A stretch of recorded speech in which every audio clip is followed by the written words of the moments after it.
Tokyo AP, putting a face on the threat posed by North Korea. U.S. President Donald Trump stood Monday with anguished families of Japanese citizens snatched by Pyongyang's agents, calling their abductions a tremendous disgrace.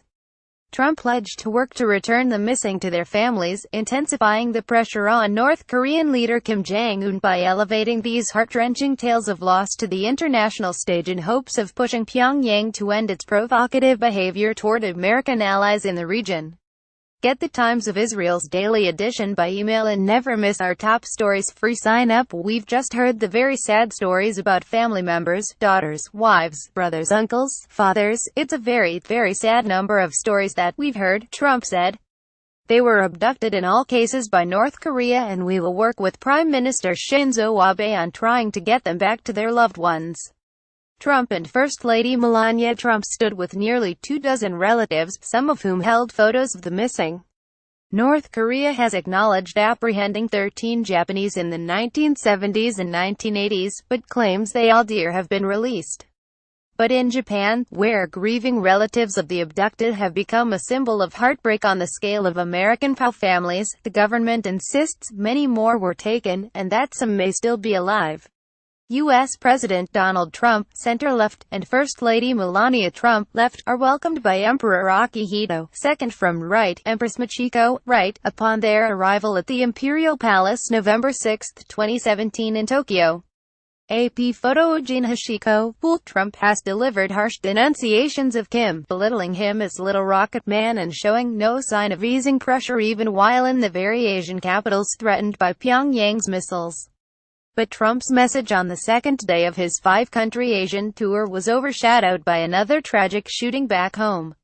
Trump called the Texas church shooting that claimed at least 26 lives an act of evil, denounced the violence in a place of sacred worship, and pledged the support of the federal government.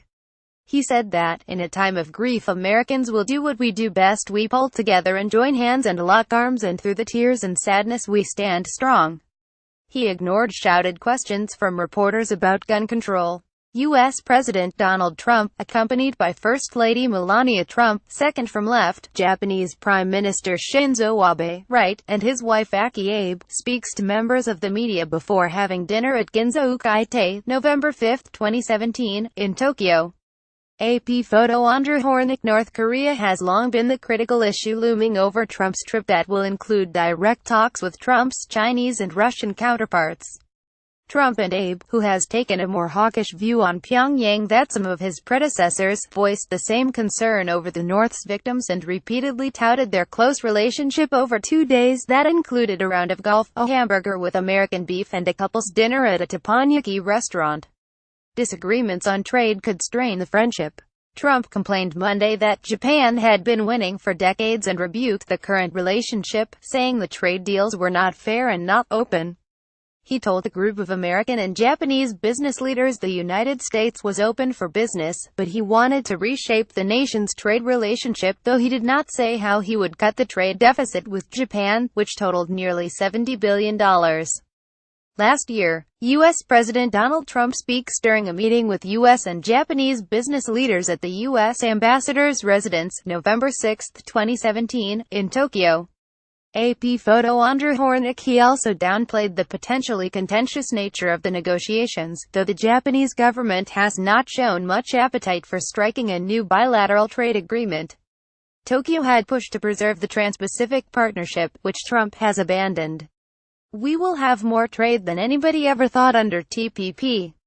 That I can tell you, Trump said. He said the multinational agreement was not the right deal for the United States, and that while probably some of you in this room disagree, ultimately it'll be proven to be right. The president seemed at ease in front of his CEO peers, calling out some by name, teasing that the First Lady had to sell her Boeing stock once he took office, and calling for Japanese automakers to make more of their cars in America, though major companies like Toyota and Nissan already build many vehicles in the United States. He promised that profits would soon rise on both sides of the Pacific once new agreements were struck. We'll have to negotiate that out, and it'll be a very friendly negotiation, Trump said, suggesting it would be done quickly and easily. U.S. President Donald Trump feeds koi fish as Japanese Prime Minister Shinzo Abe looks on during a welcoming ceremony in Tokyo on November 6, 2017. AFP photo. Jim Watson. Japan orchestrated a lavish formal welcome for the Trumps, complete with military honor guard and the traditional feeding of koi in a pond. Trump first tossed handfuls of feed into the pond before quickly dumping the entire box in a move that drew laughter from Secretary of State Rex Tillerson standing nearby.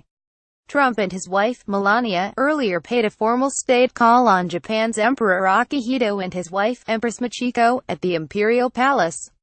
In Washington, a new analysis emerged from the Pentagon saying that a ground invasion of North Korea is the only way to locate and destroy, with complete certainty, all components of Kim's nuclear weapons program. It is the most bleak assessment, said U.S. Sen. Dianne Feinstein, a member of the Senate Intelligence Committee. U.S. President Donald Trump, center, waves as Japanese Prime Minister Shinzo Abe, right, and he finished playing golf at Kasumigaseki Country Club, November 5, 2017, in Kawagoe, Japan. AP photo. Andrew Hornick. Abe welcomed Trump on Sunday with an effusive display of friendship that now gives way to high-stakes diplomacy. The leaders, who have struck up an unlikely but easy rapport, played 9 holes at the Kasumigaseki Country Club and, giving Trump a taste of home, ate hamburgers made with American beef. The relationship is really extraordinary. We like each other and our countries like each other, Trump said before dinner with Abe, who for this meal did show Trump traditional cuisine with a teppanyaki dinner. And I don't think we've ever been closer to Japan than we are right now. While there is worry in the region about Trump's unpredictable response to the threat posed by Kim, Trump made clear he did not intend to tone down his bellicose rhetoric even while in an Asian capital within reach of North Korea's missiles. There's been 25 years of total weakness, so we are taking a very much different approach, he said aboard Air Force One.